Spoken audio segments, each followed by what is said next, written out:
नमस्कार. न्यूज 24 परभणी वार्तामध्ये आपले स्वागत. मी शिवाजी चव्हाण. पाहुयात धमाका.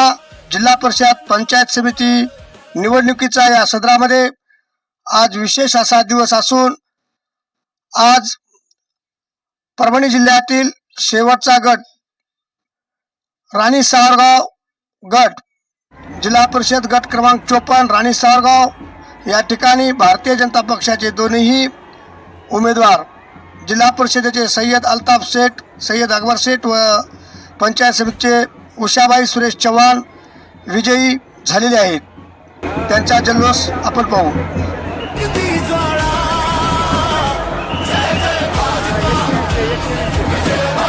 अशाच घटना घडामोडी पाहण्यासाठी चॅनलला आजच लाईक व बेल आयकॉन दाबून सबस्क्राईब करा व शेअर करा. आजच्या ठळक घडामोडी संपल्या. पुन्हा भेटूया पुढील बातमीपत्रात. तोपर्यंत नमस्कार.